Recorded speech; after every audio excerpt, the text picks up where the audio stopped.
Time's up. The first time that I ever saw the White House explode, I was like, they blew up the White House?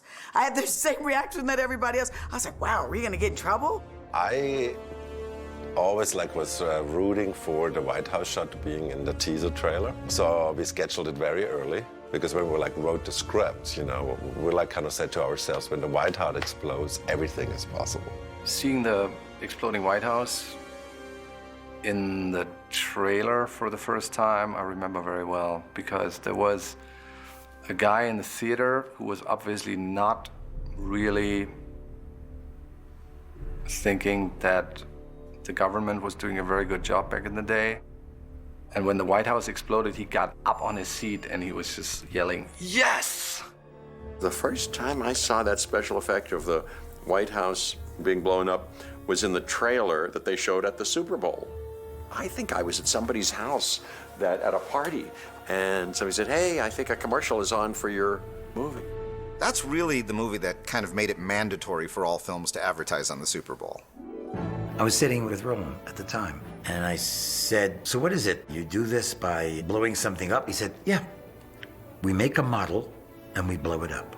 Talking about the visual effects and what was done with miniature versus what was done with CG is actually very interesting when you look at it 20 years later. People have to understand we did a lot with models. I mean, this was probably the last big movies where we used mainly models. I look back at Independence Day and it still feels very real because those textures were very, very grounded. A lot of the destruction sequences that we did were only possible in miniature back in the day when we made the movie. One of the problems with CG still is that if you don't take a huge amount of time and refine it, all the explosions can look very similar because they're going through a similar process. With a miniature explosion, every one of them is fairly unique and has a density that's sort of hard to achieve with CG explosions. And action!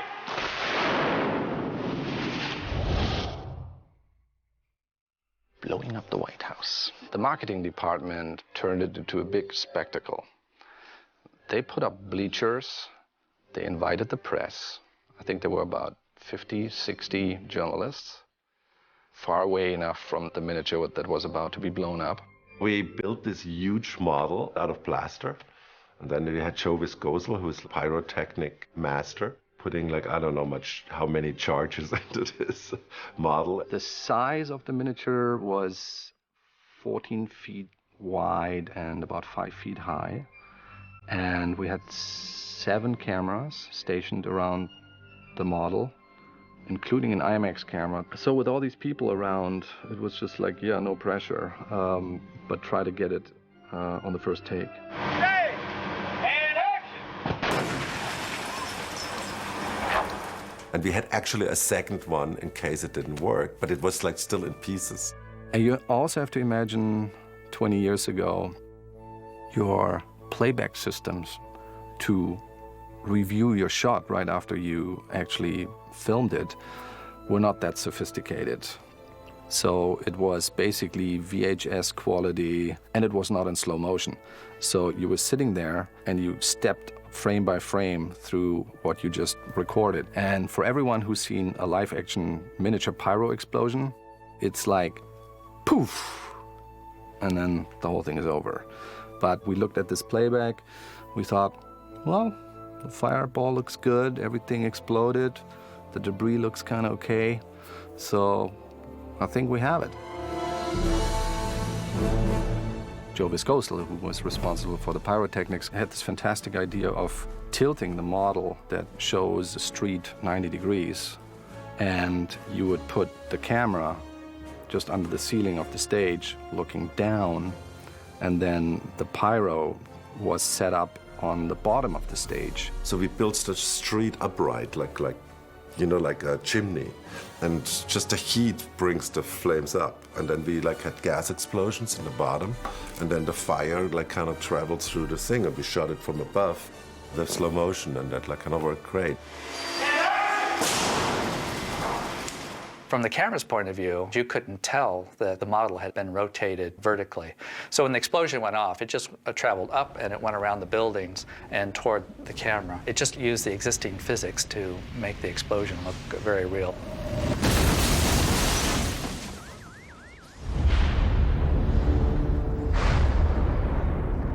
The city destroyers were probably one of the biggest challenges of the movie. The first thing we did was Patrick and I basically sat in a room for like 2 weeks or so and just did spaceship designs. We just like threw all these different designs on paper and had lots of discussions with Roland where we could take it, what it could be. Our destroyer is medium-scale craft, which are still gigantic. It's the one that cover the cities. You see all those shadows you see crossing around is that big dish, and then slowly discover what's coming with that.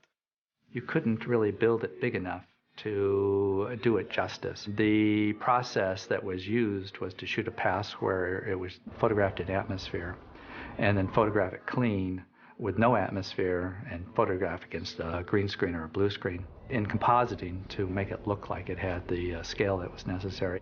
The beauty of what Roland did in the first film is he married very old visual effects techniques with digital techniques.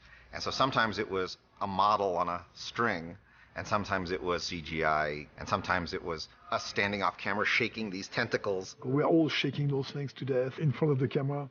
It's such a different time. All the aliens you see in the film are built alien. They're not CG. They may be duplicated and they may be used as element and extended for the scene, but each one of them was actually a practical creature. Patrick had kind of two ideas. One was like kind of the really mean-looking alien, and then the little gray one, which everybody was like from UFO lore knew existed. At one point, we said, why we don't combine them? I think that was the breakthrough that helped us kind of getting a bit away from the alien mythology that you're used to. So then we knew that the small one was inside the big one. And why was it inside the big one? Because the small one is fragile, cannot travel, cannot function, is a very vulnerable being. And so then this whole concept developed. So you got like the alien within the alien kind of thing. What that enabled you to do was like to have on the outside something that was much more crazy and different. But it was like born then just out of the fact that we couldn't decide, and then said, why we don't go with both and combine it? The puppets consisted mainly of a man in suit, which was sort of a half torso, upper torso alien. When the alien is moving from the operating table to closer to the window, that moment is a puppeteer inside the suit. Because if you look at the alien, it's designed, the hands and the chest are quite proportional to a human being.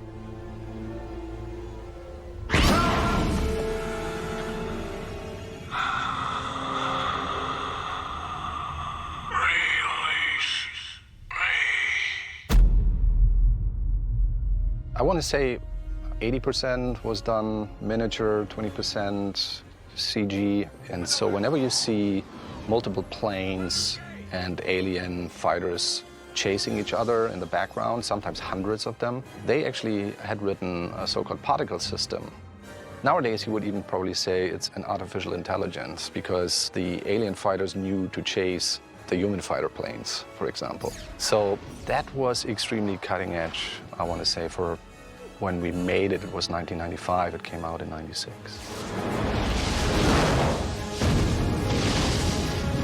Doesn't anyone have any missiles left? Sorry I'm late, Mr. President.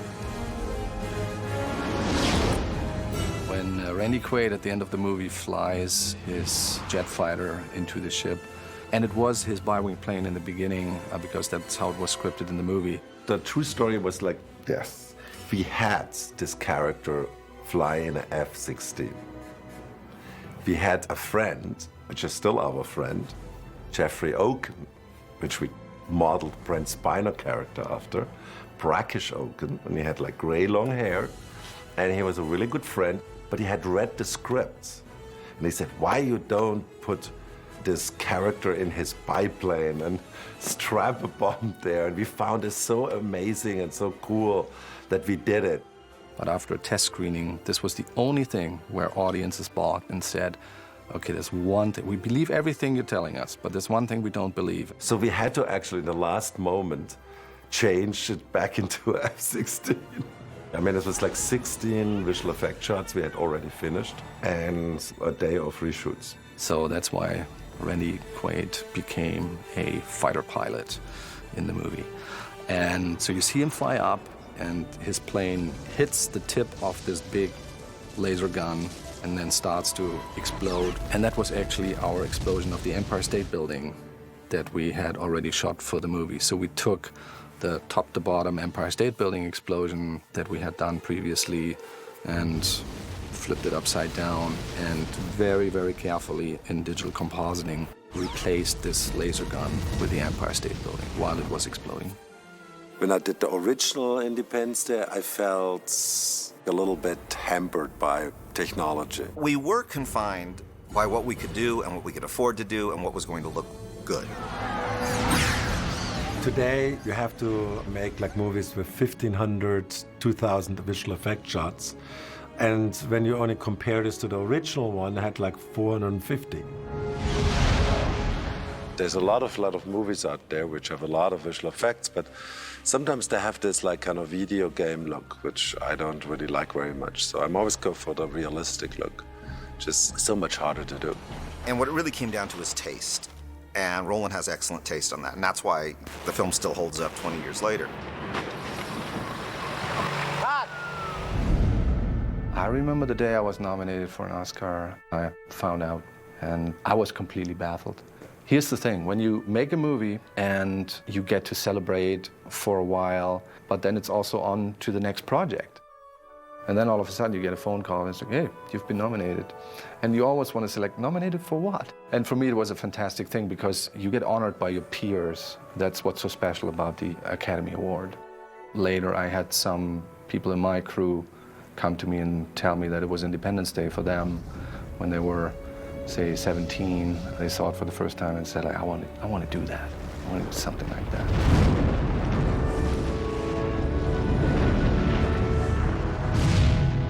Everybody always speaks about the big visual effects and all that stuff, but it was really the characters.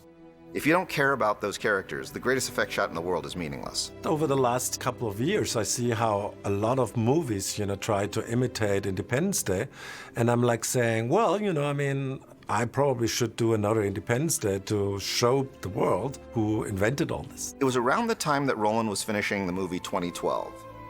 And he started to get excited about things he could do visually. And he started to get excited about the idea. And he called me up and he said, do you want to do a sequel? It's not only a sequel, it's a celebration after 20 years. It's a class reunion of 95. We had this enormous goodwill of these characters from the original movie, and then we were able to come up with brand new characters to take the baton.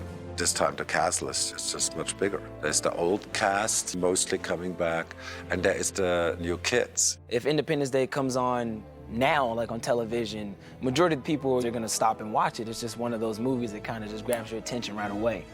First time I saw the film, I was 6 or 7 years old, and what kind of stands out in my mind is we had a VHS copy, the one with the hologram, and every time I think of the first film, that sort of sticks out the most. My favorite thing about the first movie was the comedy, but also I loved the relationship between all the characters, and I loved how you were just rooting for people. I actually saw it for the first time when I was probably about 10 years old. I remember watching it and huge crush on Jeff Goldblum, yes, but it's just such a fun movie. Oops. Oops. What does that mean? What do you mean? No, I got it. Yes, without the oops. Just,